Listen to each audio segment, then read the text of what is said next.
It's been almost a month now since WrestleMania 31, and I feel like it's time I should talk about it like everybody else and give my opinion on the quality of the show and whether I think it was better than last year's WrestleMania. First question: was it better than WrestleMania 30 uh, in the Mercedes-Benz Superdome in New Orleans, Louisiana? No, I think that one felt more like a WrestleMania. As to this WrestleMania, felt much more like a good to average SummerSlam. Now, it was a fun show, don't get me wrong, and I will talk about other matches in just a second, but I did feel like something was missing from the show. It didn't feel quite as big as a WrestleMania should feel, and it took me a long time to get into the mood and mental state for WrestleMania 31 compared to last year's and the year before's, even though I didn't quite like 29 as much either. So I'm not gonna review the pre-show match. I'll let you know what I think of that right now. I thought it was a good match, but it belonged in the pre-show. I don't see why people are saying it belongs in the main card because, frankly, you gotta have that pre-show match if you're gonna, keep the audience hooked for 2 hours. And I think they went out there and did a pretty good job, but nothing like that should stay on the show. So, the night kicked off with the Intercontinental Championship ladder match featuring 7 guys. It was R-Truth, Wade Barrett, Dolph Ziggler, Daniel Bryan, Dean Ambrose. It was also, I think, Luke Harper and Stardust. And this was a good match. They put on about 2 to 3 spots. The best one being when Dean Ambrose got thrown off of the ladder, and he landed on the other ladder that was already placed on the barricade, and he sort of broke, like he injured the back of his head, and they had to take him out. So Dean Ambrose was gonna win the match, and you feel like everyone wants Daniel Bryan to win, but you know for a fact that that's not going to happen, and I think I knew. I was like, I think Daniel Bryan might have a chance to win this one, but I just don't see it. Surely enough, he's in the ladder up there with Dolph Ziggler, I believe. They're headbutting each other, and then eventually he falls down, and Daniel Bryan grabs up, and he's your new IC champ. Now, this confused me because I thought the match was good, but the ending kind of confused me as to why they decided to go with Daniel Bryan for the winner of this match because you have him win the WWE title last year, and you feel like you want to elevate him to a certain role. Now, I'm not saying put him in the main event this year, but you could have had Daniel Bryan in like a significant match up there instead of being in the IC title ladder match. You could have somebody like Luke Harper or Dean Ambrose win that. Even though I don't think that would do anything for Dean Ambrose, he's been in that spot for like a long time now. But you could have had somebody like Luke Harper definitely win that match. I don't see what the WWE is going to do with Daniel Bryan, and I don't see where this is going to go, but, we'll see when the time comes. I think now he's like running SmackDown or something. So, the IC ladder match, good. Some good spots in there, but I thought the finish was kind of, it was a weird decision for me. Orton versus Rollins. This match was a bit average, even though the finish was spectacular, and I'll get to that in just a second. Randy Orton was apparently built up to be, coming back when Seth basically curb stomped him on the steel steps. Then he came back, kind of getting his revenge on Seth Rollins in his methodical pace. He's with the Authority again until he betrays him, and automatically they have their WrestleMania match.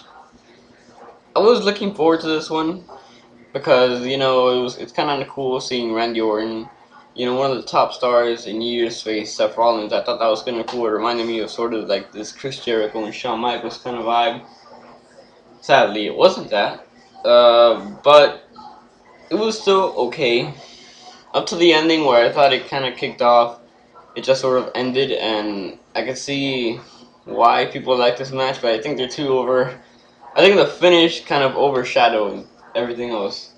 Now there were some. I think Seth Rollins did like a cool outside dive spot in there. I thought that was kind of cool, but essentially everybody remembers the ending and that catching RKO that he did off the curb stomp from Seth Rollins. That was really cool.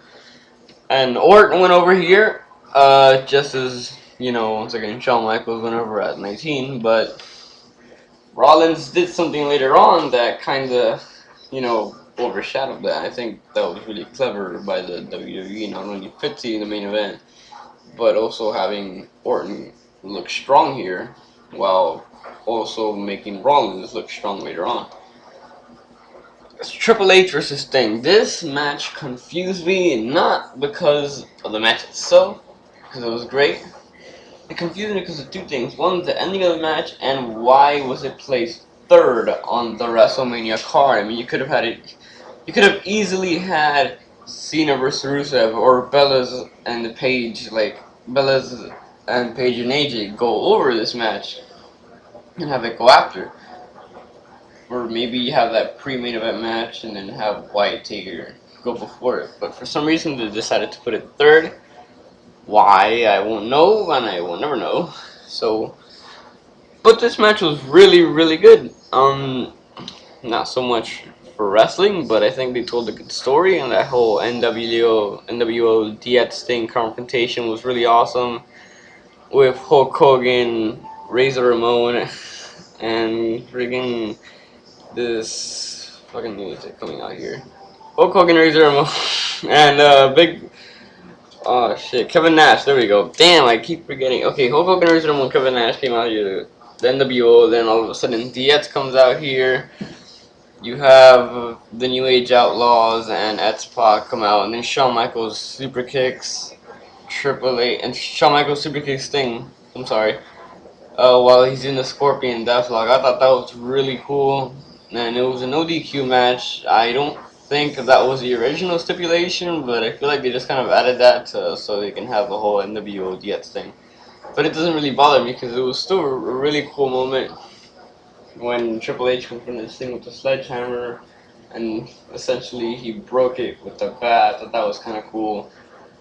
The ending, though, like I said, really did confuse me as to why they went this way. Where Triple H hits him with the sledgehammer and just sort of pins him, and that's it. I don't know why he had to have Triple H go over here. I think maybe it was to make him look strong because he lost at 30, but he won the WrestleMania before that. I don't think you really need to make Triple H, like, was he that bad on a losing streak that you have to make him lose here? I mean, I get you want to, like, put some power into the authority, or else they're just going to feel like a weak thing, like, oh, you don't take him seriously, but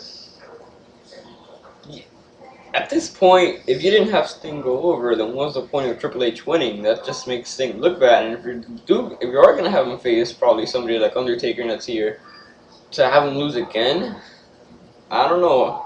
I feel like he should have won this match, and then like they could have set that up for next year being with Taker, and then eventually have him lose there to Taker in probably their final match or something like that.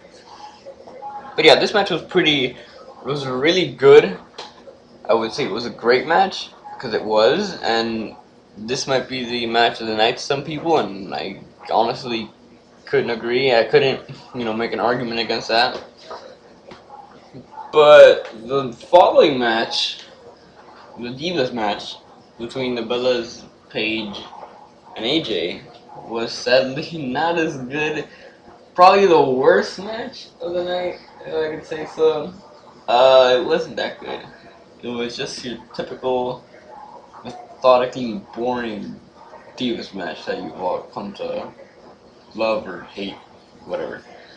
Yeah, nothing special here. It wasn't even for the tag. It wasn't even for the Divas Championship. It was just for, I guess who was a better team of Divas, I guess. I wasn't really paying attention to the story, so I don't really have any idea what this match was about. They try to play it off, they have like a promo for it, but that really means nothing.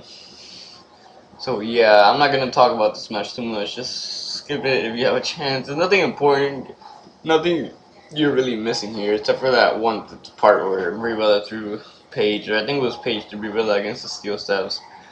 You know, other than that, does not make sound weird. Like, why would that, stick out to me? But I don't know. It's just the only like wow thing in this match. Everything else is just kind of nah. But Cena versus Rusev. Now, it's kind of odd that Cena is usually the guy that comes out with all these big entrances, like the ones at 26 and 25. Rusev totally buries him, comes out in a tank, like firing missiles. I thought it was the coolest shit ever, but then John Cena, like, he does his little video package and then he does a regular entrance. I thought that was really hilarious how they just buried Cena in that sense. But Rusev losing here, I don't get why people are complaining. I mean, with Cena being the U.S. title, I guess it gives it some recognition, and Rusev isn't going anywhere anytime soon, considering the run he's had. And when you look at him now, he's still having this rivalry against John Cena. But the match itself was okay. Nothing but that. I thought it was just okay. Nothing really that spectacular here, other than, John Cena doing the Stone Cold Stunner off of the ropes, which I thought was hilarious. Like, what? That made absolutely no. I thought that was ridiculous. But, other than Paige Paige, what is wrong with me? Lana throwing her shoe at Cena while he's in that steel. I don't know how that wasn't a disqualification, but whatever. I guess you can go by that. I guess you could call it a real heel move by Lana, if you know what I mean. But yeah, the match itself was okay. The ending was kind of underwhelming, though. I think they could have done more with that. But the only thing I didn't really agree with was why it was Rusev complaining about how he couldn't beat Cena when the whole storyline played out. That it was Cena who ultimately couldn't get the job done against Rusev. I thought that was kind of weird, but not too shabby. I mean, not too bad. Well, after this, we have a long, and when I mean long, I mean very long, promo with Stephanie McMahon and Triple H and The Rock and Ronda Rousey, which I thought was really cool. The only thing that I don't agree with is how long this promo lasted. I mean, it was way too long. You could tell they were like trying to fill in this huge gap. Like, they were really struggling to waste time in this show, and I think that's one of the disadvantages of having only 7 matches on a WrestleMania card. I think that's absolutely ridiculous. I mean, it's stupid. You need to have at least 8 or 9 matches to fill up those gaps, but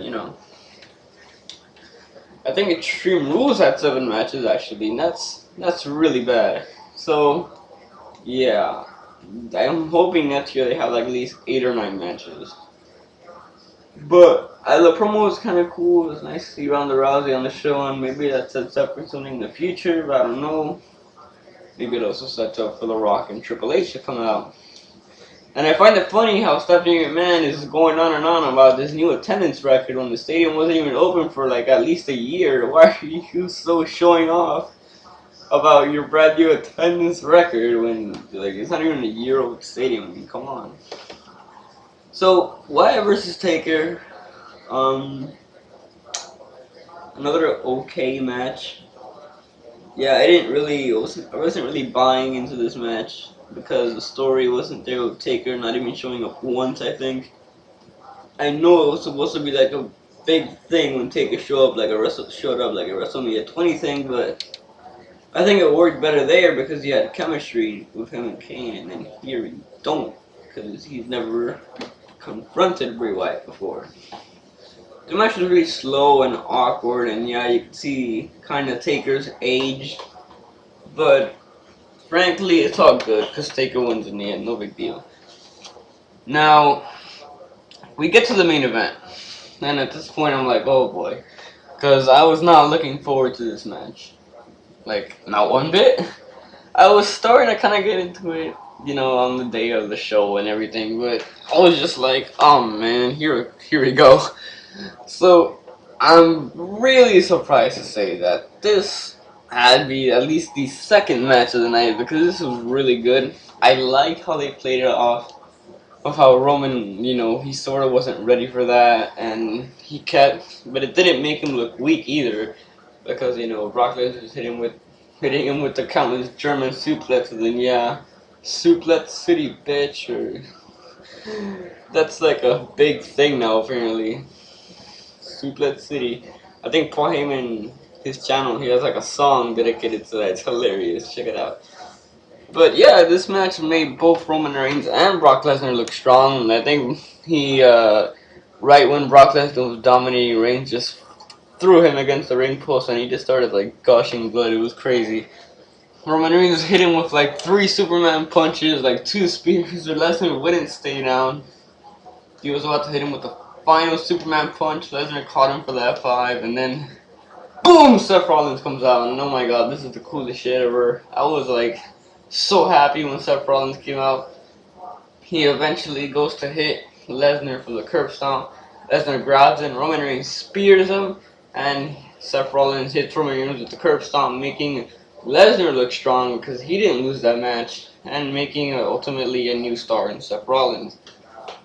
And I guess people can't complain about Roman Reigns now because, he's not the new Cena and all that. I mean, he lost this match straight up to Seth Rollins. I thought that was pretty funny. But, yeah, Seth Rollins is the new champion, and I thought that was a perfect way to end the show. So, 31, in my opinion, wasn't as good as 30. I thought it was a bit better than 29, but overall it was a fun show. And I would definitely give it a watch again. One little nitpick I also had with this show being on the West Coast is that it felt kind of awkward that at 10:30 it was still like bright and sunny. I thought that was friggin' ridiculous. He had all these entrances in the daytime that I was like, oh my god. But that's kind of a minor nitpick. Triple H's entrance was still awesome. I thought Undertaker's entrance was the only one that got really butt fucked by the weather, not weather, but the time. But yeah, overall, fun show. We'll give it a watch again. Let me know what you guys think. Please comment, like, subscribe. Comment on what you think of the WrestleMania 31 and subscribe for more WWE content. So, I'll see you guys later. Peace.